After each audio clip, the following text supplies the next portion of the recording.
Good evening, everyone, and welcome to Pirate Cast Live. Why the hell is it every single time we do a show, there's always a last-minute panic and something goes wrong, or like it was, 30 seconds before we were due to go live?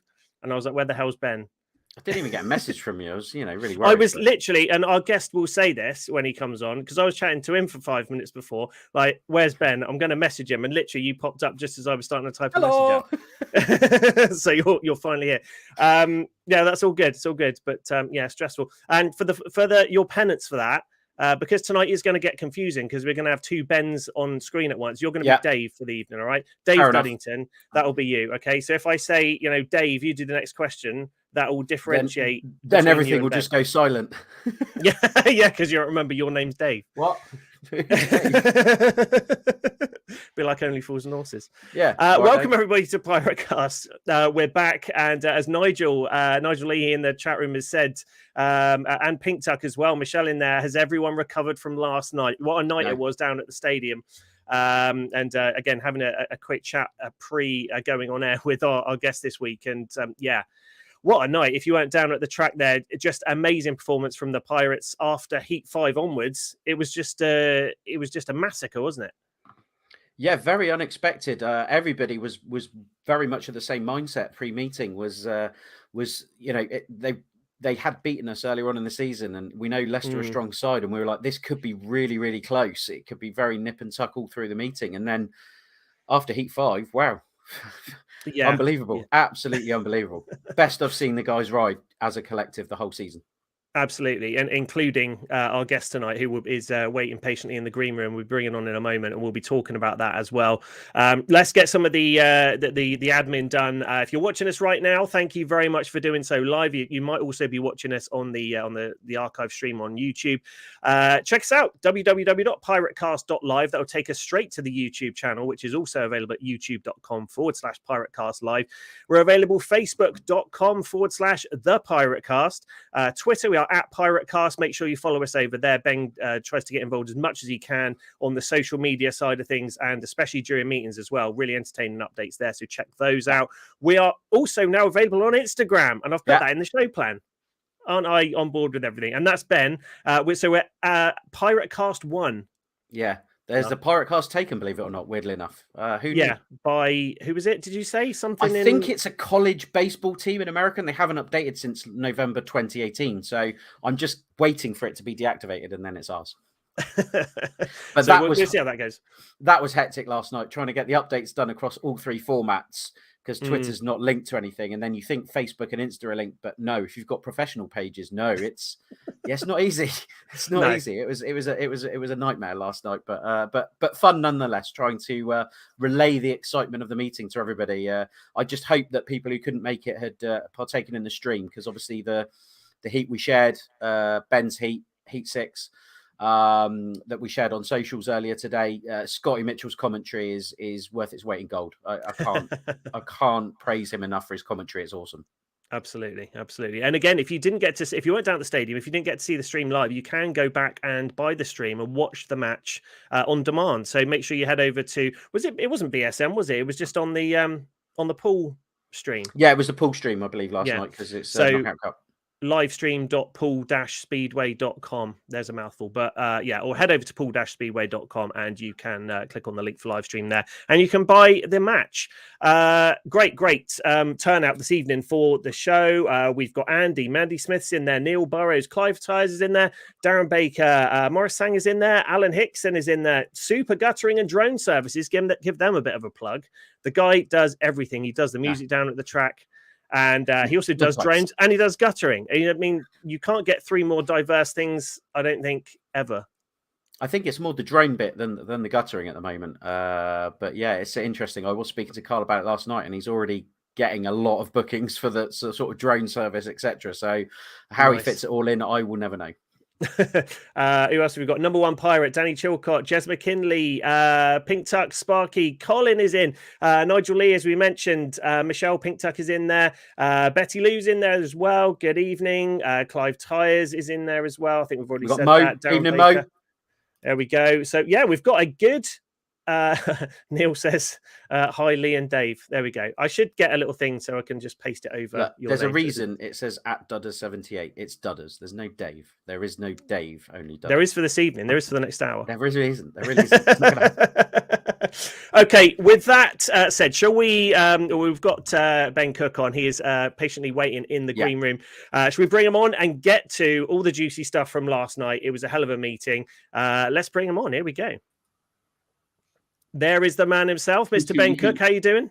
Good. How are we, boys? Doing really good, well. thanks. Really well. What can you say? We were talking about it briefly before we went on air, Ben, about last night. Honestly, hand on heart, how did you think it was going to go before the meeting started? It was a bit of a tough one. They are a good team, that's no doubt about that. But so are we. But I feel at the start of the season, we didn't kind of all gel together at the right times. The top three boys were doing their thing and we kind of weren't. And then if one of the top boys didn't have a good night, that kind of hurt us a bit too. So we all needed to start working together a bit more. And in the last couple of months, it's really shown that with the scores. And we're feeling as good, if not better than last year.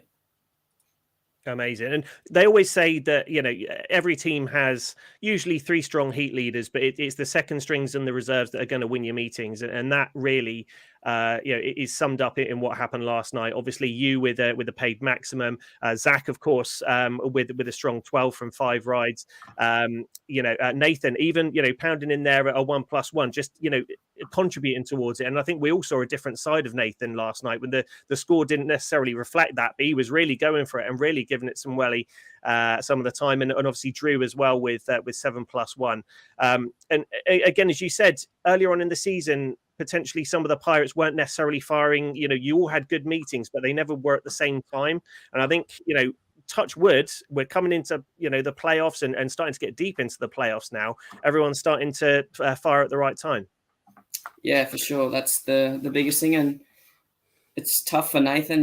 He's only on the 2-point average, so he's not expected to go out there and get 10 points. But after I think it was last week, he got that 5-1, I think, with Rich or someone, but that really put a lot of confidence into him to show that he can do it. And half the time, it's little things like just riding a different line on the track or out of the start, or just it's not a whole lot sometimes. And I feel like last week, I think it was, that he just needed to let the bike flow a little bit more to keep that momentum up and come in a little bit wider and not lose his speed so much. And he went out there and got the 5-1 and looked good and comfy on it, and that brought him a lot of confidence. And even last night and Plymouth, rode well, and done his job, but he knows he can do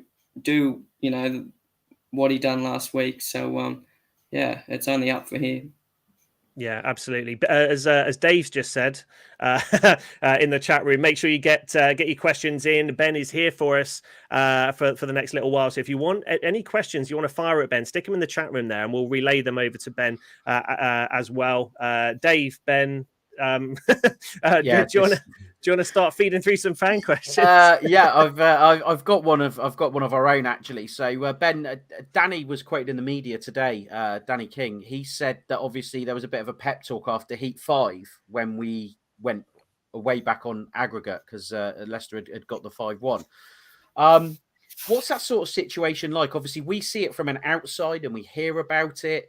Is it quite intense? Does it? I mean, obviously, it did rally the troops in this instance, but just talk us through what that feels like for the fans. Yeah, it's just like, I don't know, like we get a good 5-1 and then we lose it the next heat, so we're back to square one again. That was probably the big thing. We've got to keep pushing, push. Every point counts, especially this time of the year in finals. That it's every point matters, and it can come down to 1 or 2 points. But like we had the 4 or 5-1s in a row, and everyone was bouncing off each other. That the vibe just changed in the pits, and you just wanted to get out there and do that again. So we all worked together very well, and sometimes it's like I said before, the bike setups. We all have a few different setups with different engines and stuff, so there's no one set up. So yeah, we always all talk and discuss things, and even little things like getting off the start. Sometimes ruts work, sometimes fresh works, but it's just communication. And yeah, once we had that first 5-1 or 4-2, it was game on, and yeah, it changed the meeting. You mentioned there about setups, and I think that we've had a lot of very different Wimborne Road tracks during the course of this year. Obviously we've got a new track curator looking after the track, and always tries to get it great for you guys. But obviously some challenging weather conditions from time to time. Moving on to a question from Craig Howell. He says, do you and Zach use each other's setups? Like, do you communicate about that sort of stuff, or do you have your own preferred setups that you tend to stick with? Yeah, we do. We have similar engines, so the setups are pretty well, going off each other. So at pool, yeah, we're pretty much got the same setup, and but there is times where we've both got the same thing and one's working, one's not. But that's speedway, isn't it? If it was that easy, everyone would be doing it. But yeah, obviously we all do speak and just get heads together and come and just try and work out what's good for the track at the time, whether it's sometimes there's dirt on the outside, sometimes it's very slick on the inside, and so that can change track setups from week to week as well. So I think the track will only get better from here on in with the weather cooling down a bit, and the less sun and the moisture stays in the track. And even last night there was moisture in the track, and you could pass inside, you could pass outside, and that's what we want. We don't want to just miss the start, and that's a one-line track, and anyone can pop out of the start and win. And as a home rider, you want those couple of opportunities, if you do get behind, to be able to pass them. It's a very interesting track, isn't it? Because I mean, I think it was the meeting when you guys were doing the signing round on the fourth bend before the match, and it absolutely chucked it down with rain. There was a bit of a delay to the start, but they sorted out the track, and there was so much water on that track to begin with. They were putting down sawdust to try and dry it out, but halfway through the meeting, there was dust clouds on the third bend, and like. It like begs belief, really, like how a track could be that saturated, and then a few heats later on, be a bit of a dust bowl. Really weird, and sort of thinking that it potentially needed water. Let's go on with Carl again. So he said, how did Ben Cook's speedway career start? So that's a bit of an interesting story, and throw in sort of Zach as well, sort of how you've kind of grown with him and your speedway careers from the start. Yeah, well, originally we raced the dirt track bikes, like the motocross bikes, but obviously no jumps, and started that at 4 years old, travelled around Australia and done that for many years. And I'm not sure, maybe 7 years old, I think we got our first junior speedway bike, and went out to Brady and Todd Kurtz. Their parents had a little block and just a tiny little speedway track, and we kind of learnt to have a go around there. And at that time, there wasn't a whole lot of speedway tracks around us. We had to travel a fair few hours to go and to get into it. So that was kind of how it started, and it just escalated from there, really. Obviously, Brady and Todd are from my hometown, so and we've grown up together racing flat track, like the dirt track scene, our whole lives, being a similar age. And I suppose that's how it kind of started, and then done this title meetings and just started there, and then it got onto like a 350, which was in the bigger style frames. Yeah, it's now a 250, but back when I started it was the 350. So just traveled around. There wasn't a whole lot, maybe once a month you could get a ride somewhere, and it was kind of a slow process. And then as it kind of got a bit more popular, and there was a couple of more tracks opened up, a few more meetings. So we just traveled around and done as much as we could, and eventually we come over here and had a bit of a look around just to see how it all worked out. And that was when I thought, I don't want to be working a 9-to-5 job my whole life. I'd rather race me speedway bike and get paid for it. So yeah, that was the dream from a young age, and here we are. Fantastic. Brilliant. We've got one from Pink Tuck. She says that obviously Tommy says hi. I know he's got to get a photo with you most weeks now, so he's watching as well. She said obviously you've alluded to it. You looked at what was going on around here. You like the look of what you saw, but did you feel any pressure coming over to ride for Paul with the history of Aussie riders that we have been fortunate enough to have here? I don't know if it was pressure. I mean, you always put pressure on yourself to do well, no matter where you go. And obviously, Paul having the history it does with the Aussie riders, it's just kind of felt a bit more at home to come here, I suppose. And especially with Midlow being here, and half the Aussie people have all lived here as well, so kind of all fell into place pretty well, I'd say. And yeah, I haven't looked back since I've been here. I love it here. It's home away from home, that's for sure. That's good. That's good to hear. And I'm assuming on the flip side of that, the Aussie contingent, because obviously although they're not riding for the Pirates, Brady's still over here. We see Chris regularly down. Obviously Jack's here around as well. We've had feedback from you as well that you find that very helpful when they are there. Yeah, they've all done it for many years, especially Chris. He's got the knowledge of it all, and he's not afraid to help us and point us in the right direction as being a fellow Aussie and a good mate. So, yeah, him and Jack, they've both been good to me and Zach, especially last year at Poole. They're all down there most weeks helping us out, and which is a big thing as it's your first season and there's a lot to learn. You get thrown straight in the deep end, and especially when we're going good as a team, it's more pressure to keep it up. And they were there just to keep doing. We know how to ride a bike. It's just little things like setups, and and you are going to most tracks for the first time, and you're going straight out for heat one and never been there before, and you know nothing about the place. You're rolling into the car park for the first time, and an hour later you're going out for heat one. So that was a big thing for my first year. Just everything was new. So this year round it was definitely a lot easier. Change of tack a little bit. Another one from Craig Hell. He says, any more Cook Racing merchandise coming in? He has a Ben and Zach hat and he loves them. I've just ordered some more hats, so hopefully they should be here in a couple of days. But I'm not sure if I'll do anything else this year, but yeah, maybe next year. Who knows? Us Poole fans love our merch. They really do. They really, really do. We all do. We love a good bit of merch. So I've seen the hats actually in circulation. So like you say, at least you've got some more on order, because I know that there's some disappointed people who weren't able to get one in the first batch. Yeah, no, that should be here in a couple of days. It just filters in actually from the last question as well. Number one Pirate, do you and Zach miss home? I'm guessing from what you've said, it is a home away from home, but do you miss your climate in particular, Oz? For sure, yeah.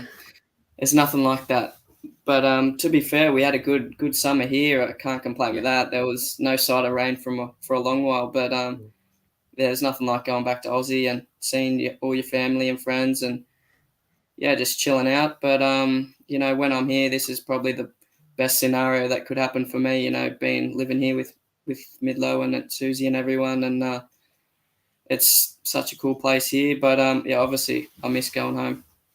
And it was really nice. Sorry guys. Don't touch anything. It's Ben's turn to do the washing up. Get in the kitchen now. Get his brother to do it. He's not.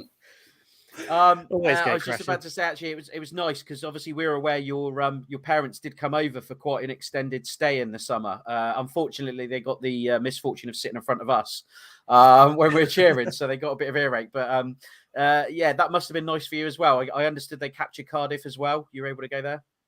Yeah, obviously last year they couldn't come over through COVID, so yeah. It was hard. They obviously wanted to be here, and we've done a full season. They still haven't seen the place, so that was good for them to come over this year and see how it all really works out, and those long nights, and how it pans out. But they're pretty lucky with the Pool, with the streaming, and most tracks are doing the streaming now. So when you're getting up at 4:30 in the morning or whatever it is, it's a bit easier to watch a stream than sit there and wait for Speedway updates to load or Piratecast you boys on Twitter. And so it's definitely better with the streaming side of things now. But obviously to be here, they loved it. Amazing. Brilliant. Great stuff. Just on that note, what are your plans for the winter? Are you just waiting for the season to end and then heading back home? Yeah, just waiting. We can't know like when to fly out because they're still waiting on dates for everything. But as soon as everything's finished up and we've got, obviously I'll have to take a couple engines home this year as well. We've got a bit of riding on back home and state titles and Aussie titles. So clean everything up here and send stuff home, and then as soon as we can, we'll be back. Fantastic. Special shout out to Martin Peters, who's in the chat room, and I know, Ben, you've had a question sent in from Martin. He's in hospital at the moment, and so I'll leave that one in your hands. Yeah, he's been taken ill in hospital, unfortunately. Wasn't sure he was able to get on because he's on battery. But he'd like to know, actually, his question's not on here, but our wishes go to Martin. He's a long-time follower and supporter of the show, and obviously one of the co-promoters of the Weymouth Wildcats. He just wants to know how much rivalry is there between you and Zach as brothers? Does it come out? Do you try and compare yourselves? Do you just not? How does it work? Definitely back in Aussie, we've got it because it's all individual meetings, so you're racing against each other every meeting. So that's definitely rivalry there. You want to get the one up, that's for sure. But being on the same team, it's not so much. You're looking out for each other and you want to get the 5-1. But in individual meetings, it's definitely every brother wants to beat their older brother or younger brother. Just don't stick him in the fence. Yeah, definitely. And then on the flip side of that, he wants to know who you think the better Cook brother is. Tricky question. Easy question, isn't it? However you want to take it. Well, we'll look at the scores last night, and I'm sure Ben's happy with that. Next question. It's from my dad, and he says it was reported that you're aiming to change your visa to allow you to ride in different leagues. What are your plans, if there are any, at this point for next year? Yeah, obviously my visa runs out end of this season anyway, so I've got to change on a different visa. But the one I'm on doesn't allow me to guest in the top league, which sucks. So obviously Zach had to change his visa because he was Plymouth and now he's Poole, and there's all that happens behind the scenes. But he's allowed him to guest in the top league, so that's why he could and I couldn't. But next year I've got to get on a different visa. So regardless, if I do get that opportunity and in the top league at the start of the year, I'll have that there to be able to guest. I know a lot of fans have been crying out, going, how come Ben hasn't signed, and ridden for some of the top clubs? They must be crying out for him. I'm assuming you were approached this season despite your visa restrictions before they were aware. Yeah, a couple of times, but the hassle and, it just wasn't worth it to do it, and the amount of money it would cost, and just for the sake of maybe one or two meetings, it was, I don't know too much about all that visa setup. But at the end of the year, I'll have to change it and get on a different one. So it should be all sweet. Amazing. Next question comes in from Andy, and it says, "Are you looking forward to going up to Glasgow on Sunday to try and get a good result to bring back to Wimborne Road next Wednesday?" I guess we can sort of elaborate on that. What do you think of the Glasgow track? Your experiences there? Is it one of your favourites? I've had mixed results there.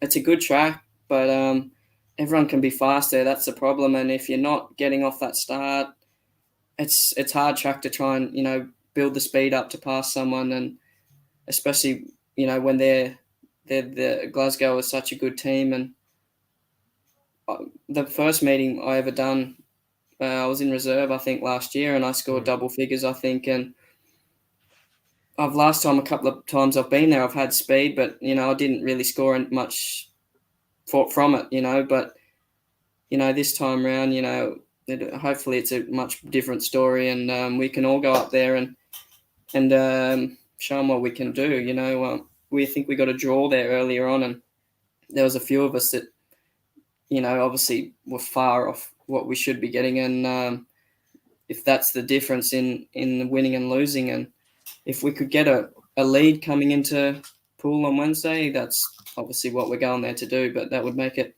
just that little bit easier. Yeah. I'm going to skip a couple of questions, which we will come back to, but Michelle Pink Tux does kind of fit in. So just building on that, like you say, you know, it is difficult if you don't make the gate, but do you as a rider get more satisfaction getting the race win from the gate, or like last night, having to work hard for it and then getting it on the line? I suppose the satisfaction's always good, you know, when you do it like that, but it's not really the ideal way to do it every race, but yeah, I'd say the satisfaction definitely is when you have to work for it and pass someone and it comes down to the line like that. That's the best way to do it. And but, you know, the easiest way to do it is just from the start and go and don't look back. But, yeah, I suppose satisfaction-wise, definitely. I know what we as fans prefer, and I know Pink Tux of the same ilk. You know, we'd love seeing miss a gate and have to earn it and ride it back. But on the flip side, we understand that actually, if you can get out in front and stay clean and not have to worry too much, it's a lot more relaxing for you for the meeting. Yeah, do a Richard Lawson, just be like half a lap ahead of everyone. Next question we've got, and it's coming from a few people actually. Yeah. Number One Pirate, also Sammy in the chat room, and Shannon as well. They're all saying Number One Pirate will go theirs first. Congrats on the amazing win last night. Can we expect to see you racing as a pirate next year? Now I know it all depends on. There's so many ifs and buts. Obviously visas, what the league structure looks like, what the points limits are. I know that's a real headache, and it does prevent a lot of teams putting together even almost a fantasy lineup before, you know, even the end of the previous season. But are you, I guess the question, you don't know whether or not you're going to be back. Would you like to come back to pool? Are you enjoying your time here? Do you want to be a pirate for the foreseeable future? Yeah, of course. I love it here, especially with the success of last year that we had. It was awesome. So, and the chance to do it again this year. So, yeah, I love it here. But, you know, it's a numbers game at the end of the day, and you either fit in the lineup or you miss out. But I think I've heard there could be a bit of a change with the team building strategies for everyone next year. So that'll put a spanner in the works. But yeah, of course, I'd love to be here. But yeah, we'll have to wait and see. Fingers crossed for that. I know that there was a conversation on social media via Carl saying it would be so good to be able to bring the boys back. And I just said it's a numbers game. It's not going to happen. We're already over what the team building average is now. And I know there's vicious rumours that they want to reduce it quite a bit. Our format is always, we would like to see opposition teams have to build to the league winning team. Which I think is a fair one, but I know there's cost implications and rider availability, but we've got everything crossed for you, Ben. We hope to see you in pool colours for the foreseeable future, that's for sure. Yeah, definitely seconded. Carl's chimed in, and again, just a quick shout out for Super Guttering and Drone Services. If we want to shout that out, search for them on Facebook. Carl, stick some links if you want in the chat room. But anyway, it's Carl who does the DJ job for us down at pool, and he says, "Is there a track that you don't like?" Ooh. Don't say pool. I mean, any track on the night that you don't score any points is definitely that's number one. But I don't know about don't like. They all have their pros and cons, you could say, but yeah, definitely. I never got to race. You know, I never got to race Newcastle, so I can't really comment on it. But it looked like a bit of a tip. Leave that one to the imagination. Yeah. But yeah, I can't really comment on that. But yeah.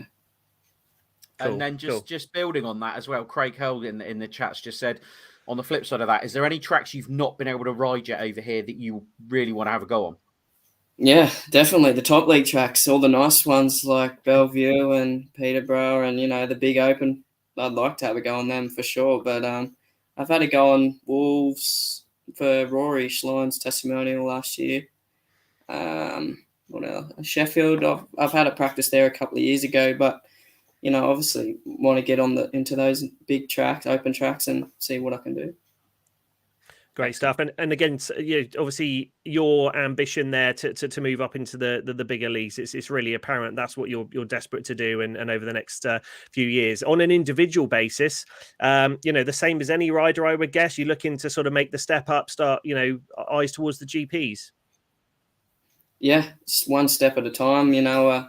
Obviously I'd like to do 2 leagues for a start here next year and just get more bike time. Some weeks here I was riding once a week, or sometimes it was once for 2 weeks, and that doesn't help anything financially, nothing. So obviously I want to be riding 2 leagues, whether it's here, whether it's Poland. But yeah, obviously one step at a time, and opportunities and doors will open, hopefully. But yeah. I think you sort of elaborated on it there. I think for me, that's the most surprising thing this season is the sort of leap you've made performance-wise, and finding consistency is even more admirable given that you're only riding on Pirates meetings. So you are completely restricted to when we have a meeting to earn your fare and race your bike. Have you treated this season differently? I know you said you're prepared a bit better, you know what to expect, but have you been doing anything else outside of that maybe contributed to this season? I think we've lost him. No. He's frozen. Well, so interview with Ben Cook. Such a good question. Interview. yeah, you've got to read all that out again when he comes back. I didn't even write it down. Nice. Okay, so we've lost Ben just for a moment. Probably the internet in Midlow's house, because we know how that can be temperamental. He's probably turned it off to get him to do the washing up. I wouldn't be surprised. Yeah, I really wouldn't be surprised. And I was also going to chime in because my dad, Clive Tyers, just said, we've heard Midlow's opinion of what it's like having you guys staying at Bailey House. What's it like for you? I was going to sling that in there. Bloody Wi-Fi. Yeah. Yeah, he might live somewhere else next year that's got better Wi-Fi. Amazing. Okay, well, hopefully we'll get Ben back in a moment. I'll be keeping an eye out on the green room to see if he pops in there, and fingers crossed we'll get him back. What shall we do for the meantime then? Obviously, we've got the playoffs. We're deep into the playoffs now. We're going to be kicking off with Glasgow on Sunday. Edinburgh and Leicester, of course, are the other 2 teams there. It's getting to that real crunch time of the season. And as I said to Ben a bit earlier, I think the team's starting to fire on all cylinders now, hopefully. And last night we looked good enough to beat anyone. I think last night was a proper statement job. That was stamped down in the league. Oh, pop. Ben's back. Let's get him. There we go. We're back. Washing up. Did you have to do the washing up? Is that what he did? He turned the Wi-Fi off. Yeah, just shut down on me. I thought I'd been off. It wasn't us. I wasn't sure where it cut off, Ben, but I was just saying, I think it's impressive this season in particular, because like you say, you are completely restricted to pool meetings. You may go weeks without, particularly with the rain-offs that we had. Have you done anything else that can contribute to the leap you've made this season? Because it is considerable. Your performances are a lot more consistent, and then a five ride maximum, paid maximum. Although it was a knockout cup, it's basically a league maximum as well. Is there anything you can contribute to that? To be honest, I don't really know. I think it's a bit more, like I was saying before, it's not exactly new anymore. I know what to do. I've had a year into it now, and obviously the hunger's there to do good. So that definitely helps. And you got to have your equipment working well as well. If that's not working, that's problem one. But everything seems to be working this year. I've got like Bart that helps me down in pool. Obviously, he knows his stuff, and we get along well. And obviously, the boys as well. We're all in the team, and exactly, it's a similar setup to last year, and it's just that one year that's helped me progress, I'd say. I mean, obviously, I'm guessing the lack of spannering for one another as well may have helped you during meetings and in between meetings. What do you mean? You didn't you help mechanic for each other last year? Yeah, last year, yeah. Obviously, that gave me something else to do, I suppose, without these long breaks. But obviously, we helped each other out last year whenever we could, and this year it was a bit more difficult being on the same team, and you traveling away and you're trying to find mechanics, and sometimes it's just a nightmare. But hasn't been too bad. We've been pretty lucky, and everyone helps out in the team to get on to different people to give you a hand. Brilliant. Excellent.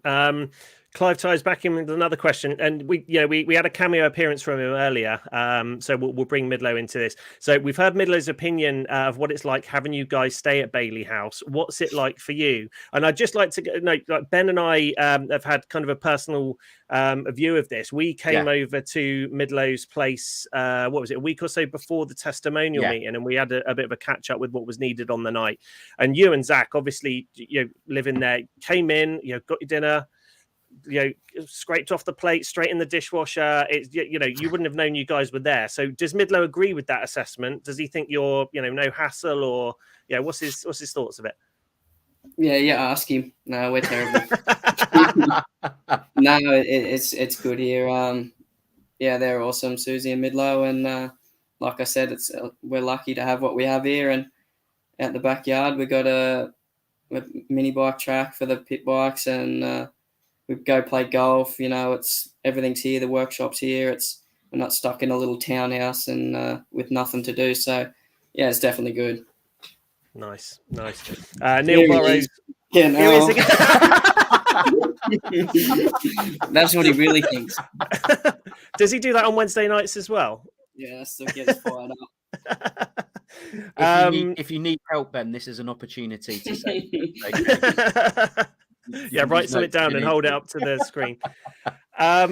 What else have we got? Neil Burrows says, "Hi Ben, I'd like to let you know that I'll be up in Glasgow cheering you and the boys on. Obviously, quite a big trip from the south coast all the way up to Glasgow. How important is it for when you're at an away track, especially one that's really far away from home, somewhere like Glasgow, to have some away support there? Does it really help you guys out?" Yeah, it does for sure. And all the support is good through Pool, and it's good that everyone does travel and supports us on the way. And if we do get a win, it's that bit better when you got people from Pool actually supporting you. But I know it's going to be a tough one up there, and like I said before, it'd be great to be coming home with a lead rather than something to catch.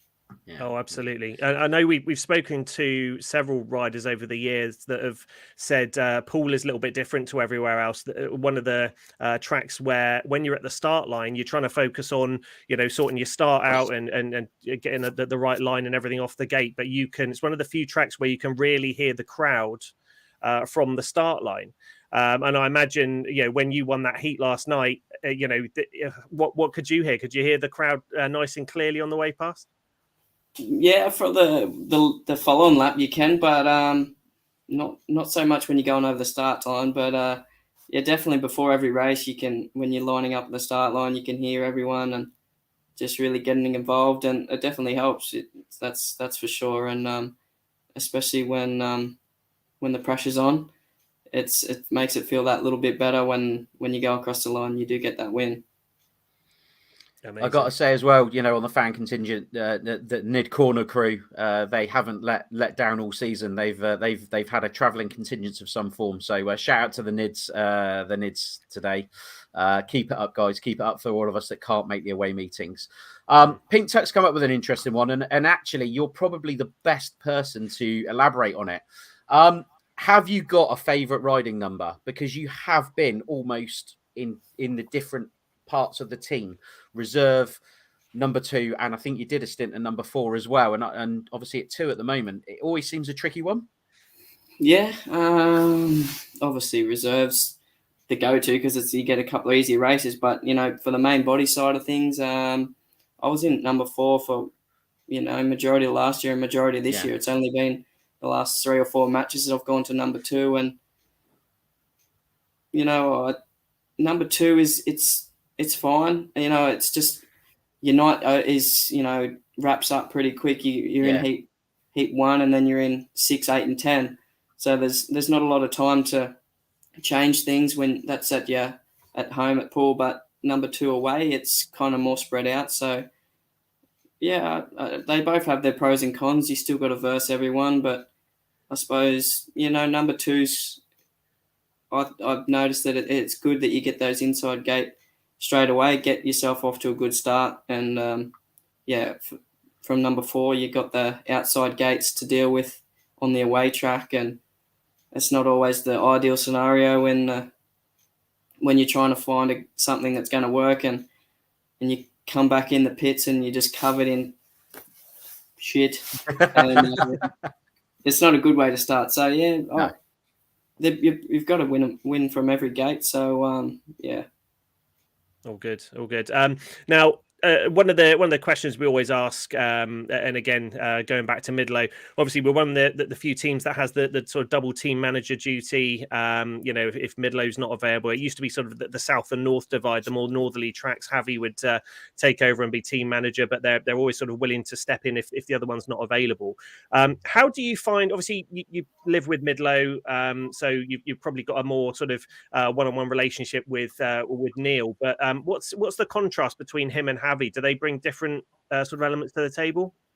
Definitely. They nearly need to be there together at each track because Midlow's good. Obviously, does it himself here at Poole every week and gets the job done. But for the away tracks, when Javi's there by himself, he's not exactly the program man. He's more there to get you fired up and go out there and do a job. But he's normally got someone helping him with the program on the away tracks. Javi, he's like I said, he's just there to fire you up. Yeah, sounds good. And again, Javi has always been great. Even when he was rider and captain of the Pirates, he was great at firing them up, and nothing's really changed over the years.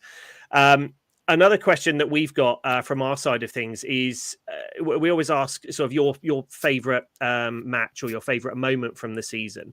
Obviously, we're not finished with the season yet. Hopefully, you'll have a new favourite moment, which will be winning the playoff final with the Pirates. But the treble. The treble. That would be nice. But so far, maybe over the last couple of years, obviously last night has got to be feel pretty good for you. But over the last couple of years, have you got a highlight riding as a Pirate? Probably the final last year, I'd say, when we sealed it up, me and Zach in that heat. That was pretty cool. But for this year, I'd say probably last night. A 5-ride max, like we said before, and in a pretty big meeting, a must win. And I'd say they're probably the main highlights. Yeah, sounds good. Let's have a look. Oh, there we go. Ben, you've just clicked that. Yeah, super guttering and drone services. I mean, this is a silly question to ask any Speedway rider. Are you still looking for more sponsorship for next season, Ben? Always. Yeah, it's a never-ending cycle. This game, you win money and then you put it straight back into your equipment. It's a big circle, that's for sure. So yeah, any help is a big help, that's for sure. Yeah, absolutely. I've also got to say as well is one thing I've noticed, particularly with yourself and Zach this year, is you've been so accommodating to the fans pre and post meetings.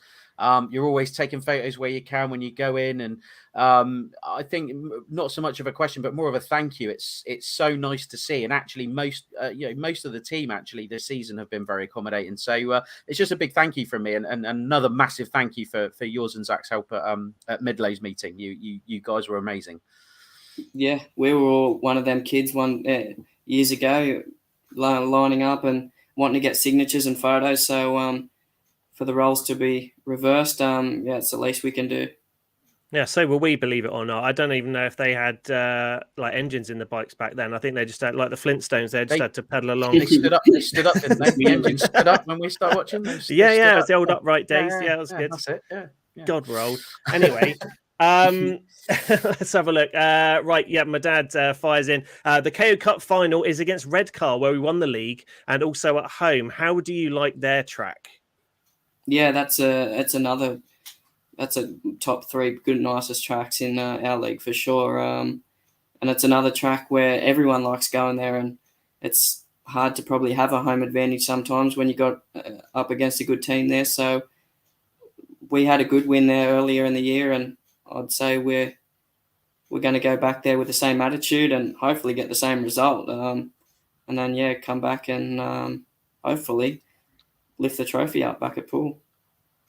Everything crossed. It's so good to hear you guys. We can see you're really fired up for the season, and after last night, I think we've certainly stamped a statement down for any team that wants to come and face us. So just massive well done to you. Massively impressive last night, and this season just another leap above. So just keep up the good work, mate. Cheers. And big news from Maidment Properties, letting you know that they'll be looking to extend their sponsorship next season with you, Ben. So there you go. You've already got Beautiful. sponsor number 1 on the chart for 2023. All good. Thank you, Maidment. Always, Appreciate it. always supporting the good guys. So yeah, keep up the great work, Maidment. Thank you. Fantastic. So Ben, we're rapidly sort of approaching time limit with you, but where can we find you on all the socials? We've recently, we're old. We've only just got on Instagram, Twitter. We know what we're doing. Facebook, we know what we're doing. Where can we find you on all the socials to keep up with your stuff? Instagram, I've got that, and I've got the racing, Ben Cook Racing on Facebook.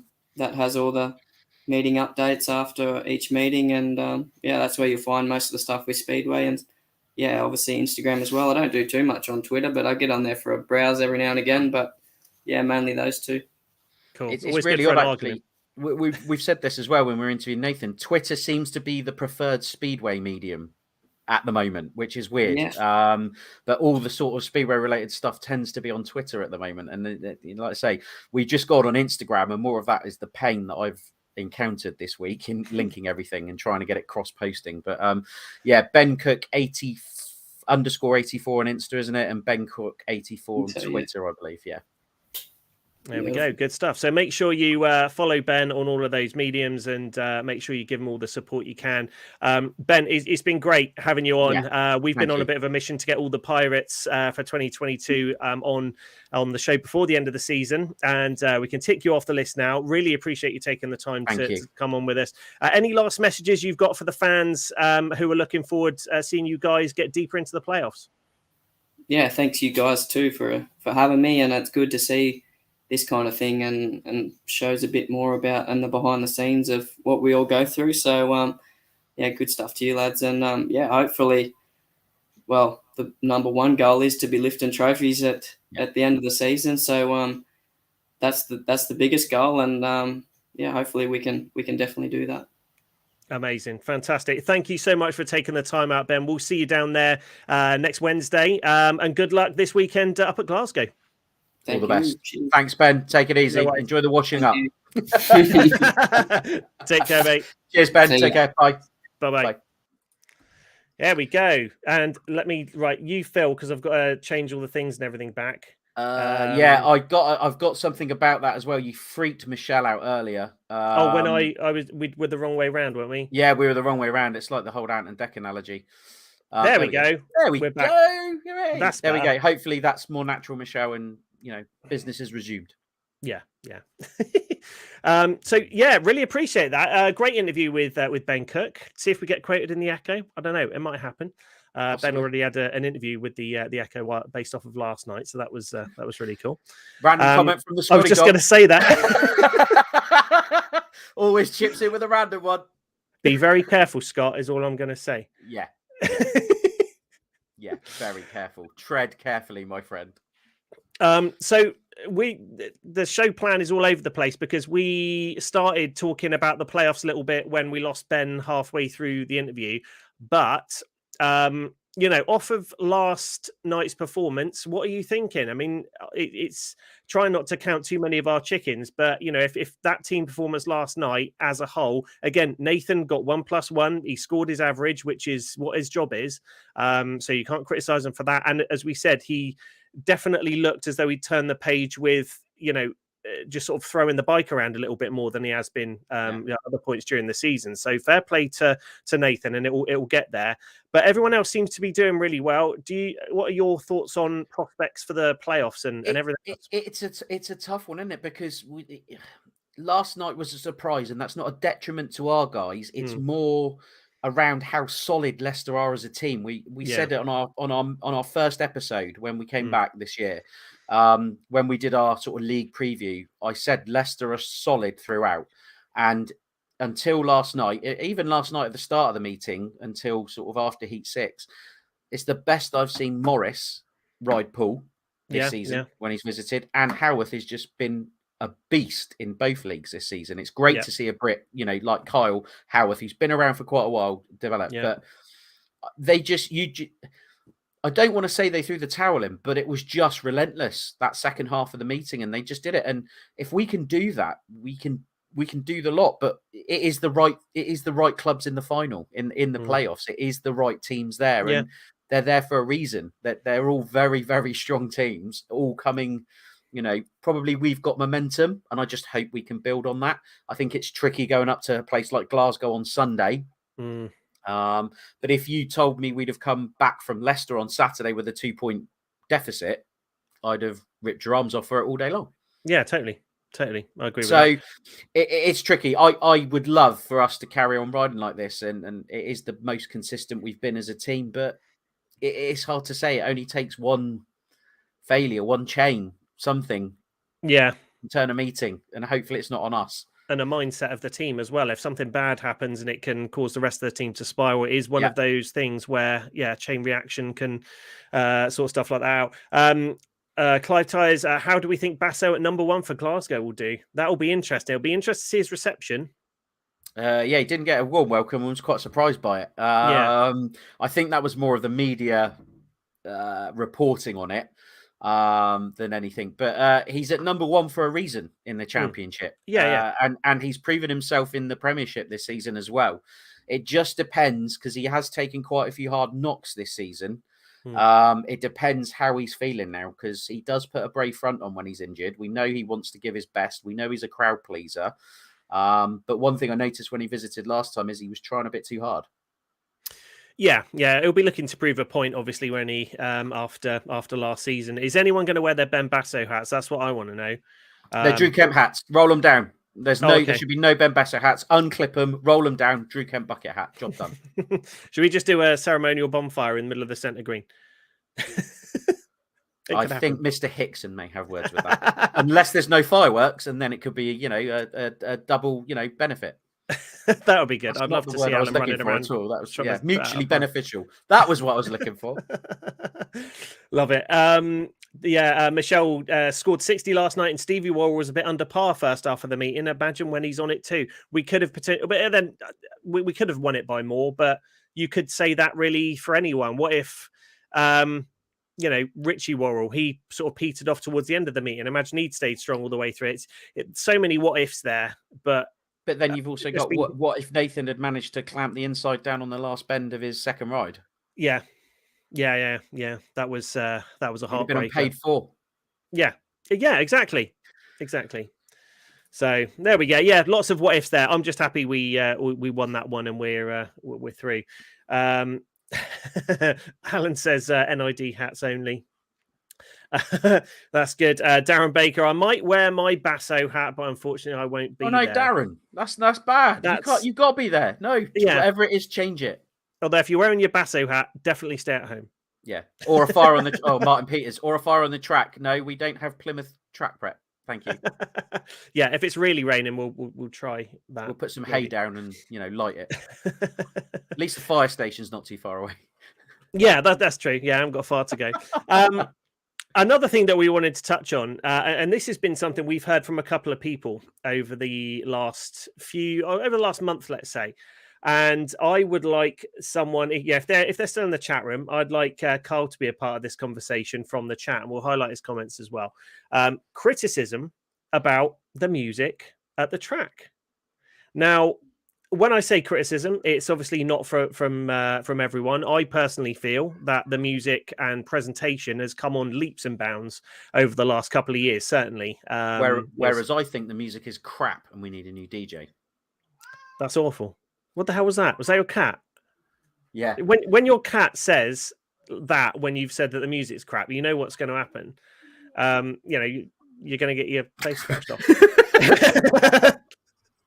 No, I jest. I'm with you. I think the presentation has come on leaps and bounds. I think there is work to do, but obviously it's not.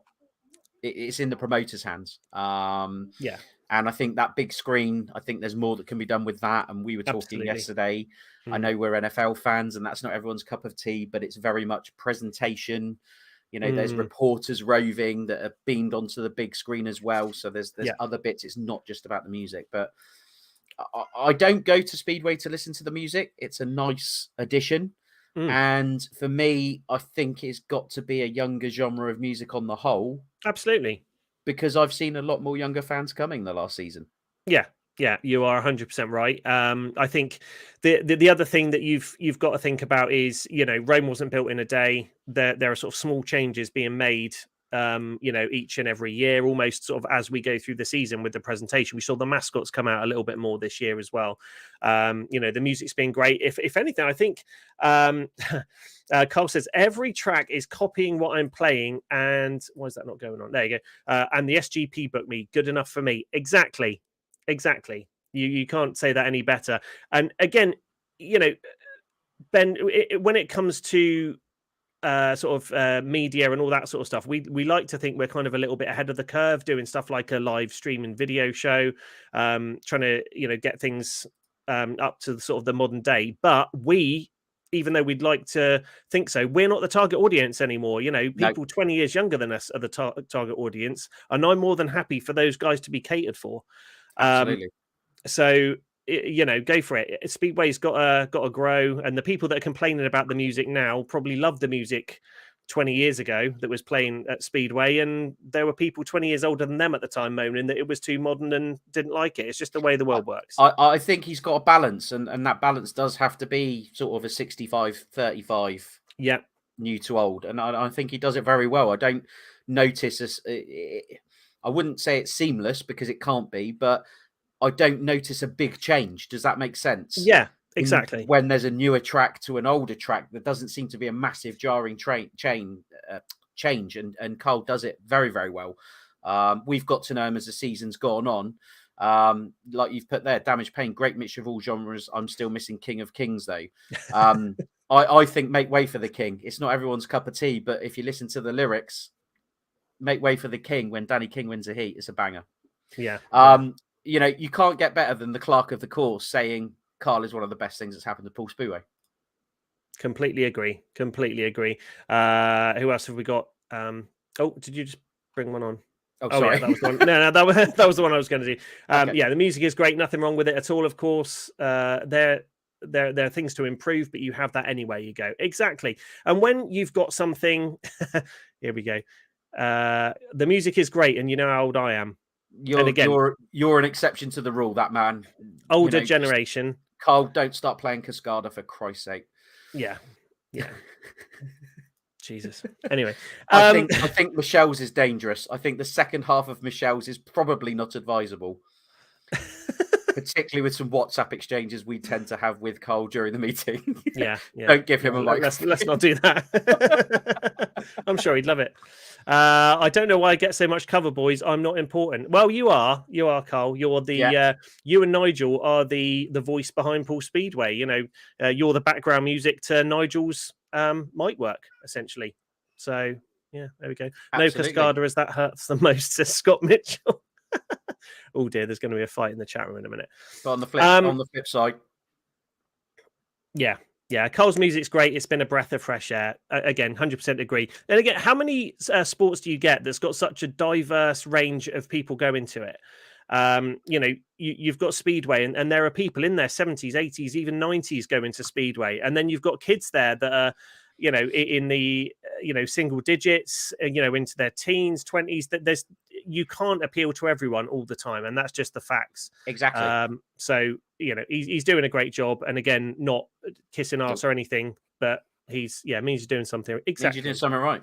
If you're getting feedback, positive or negative, you're doing something right. It means that what you are doing, people have noticed. May not be they've noticed positively. You have a word. Seriously. I bought him a Clubland CD for his and what was it, Ibiza Party Hits or something like that for his Scooter's greatest birthday. hits. Scooter's greatest hits. Yeah, maybe. Oh dear. Right, Ben, it is 8:30. How the hell has that been an hour? Crazy, right? Mental. But still haven't done a sub 1 hour show. No, we haven't. No. Again, we aim for an hour. I'll put it down to the quality of guests we've had on this season. Exactly. There were some people, Midlow, it's difficult to sort of pin him down to time. Ben was difficult to actually do a live show with Midlow because we can't ever get him either speaking or unfreezing. Yeah. So yeah, there we go. Another great pirate cast. Thanks so much for Ben Cook for taking the time out, and you know, make sure you follow Ben on all the socials. Rewind it and check it out if you need to, where you can follow Ben. Pirates going to be in action this weekend. Make sure you follow Pool Speedway on Twitter for the most up to date scores, because obviously we're not going to be at Glasgow. What else? I guess we'll see you on Wednesday. Yeah. Yeah, And that's everything. that is everything. Apart from. No, there's no apart from. No. There is one more thing. You told me you caved in and we were going to stop this. Yeah, I mean that crossed my mind briefly, but it's now not a thing because I've got a joke. Have you? Do you want a joke? Yeah, sure definitely got a joke. Definitely got sure? a joke. Right, stop deleting it. No. I remember what it was. You're deleting it off the show plan. This is the problem with using Google Docs and then sharing it to Ben. I see his little cursor and he's deleting the pirate joke as we speak. I'm right. It's not me. Right. Get Nigel on, says just before we finish. Now that that was the wrong one. Mr. Leahy, we need to have a conversation. I think the people are speaking. I know he's apprehensive about doing so. Well, the problem is Nigel doesn't think that anyone wants to hear what he's got to say, whereas everyone wants to hear what he's got to say. I'm sure Nigel's got some great stories, some behind-the-scenes stuff. No one knows how hard Nigel works. If you're in the stands, you just think he's there reading off scores. Nigel is one of the hardest working people at Pool Speedway, and that's no disrespect to anyone else. There are so many people running around, unsung heroes of Pool Speedway, that a lot of people, maybe recognize their face but don't know what they do or anything like that. Several of them in the chat room. I'm not going to sort of name names, but you all know you do a great job, and Nigel is one of those. So really want to have. Get Nigel on at some point. So we will be talking to Nigel to see if we can get him on. Anyway, got so many people. Oh yeah, Nigel's there. Don't go without the joke. Even so, the guest that we want on, he's not doing himself any favors of getting himself on the show. I'm just saying. Right, here we go. Right, what is a pirate's favorite kitchen appliance? I don't know what is a pirate's favorite kitchen appliance. The toaster.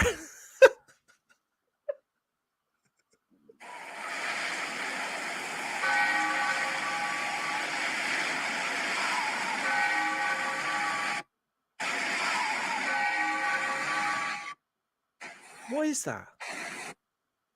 Don't know. What? Right. Anyway, that was this week's pirate. That was terrible. It wasn't terrible. It's one of my best. Cookar. You could have had Cookar. That's next week's one. Don't ruin it. You're not doing. You're not doing kitchen appliance jokes for the next 3 episodes. Kitchen appliance pirates joke. Oh god, do you know what was the worst thing ever? Right, just before we finish. As straight faces for a minute. Obviously, the nation's had a bit of a difficult couple of weeks with the Queen Elizabeth passing, and you should have probably done something at the start of the episode. We probably should. I was thinking about that, but then again, by not having an episode, I didn't even think about doing one, approaching one. That is why we had a week or so respite, but then I just thought I can't. Exactly wasn't right to do it, and again now Monday is out the way. What is this? Why is this? Thank you. Yeah, happy with that. Oh, look at this. Carl's earning too much money. I said Arga. Arga. That's not bad, actually. I'm a Betty Lou Pillock. Hey, that's no good. I'm also in Morris. Another plus for Pool Thanks, Speedway. mate. Thank you. Anyway, as I was getting to, obviously, very sad day on Monday. The nation seems to have kind of got itself back up and running. Hence, I didn't think we wanted to. Take ourselves back a week. We did the socials. We did our tributes on the socials, and we minimised our output as well. And so one of the things I wanted to say was, and again, it's mainly a US thing, but unfortunately, Monday, being the Queen's funeral, also fell on National Talk Like a Pirate Day. Which, I mean, I don't know if you could have two things as polar opposite as the Queen's funeral. All due respect, and talk like a pirate day. Yeah. I watched most of that coverage. No one talked like a pirate. I'm just going to say. You don't know what the crowds were doing.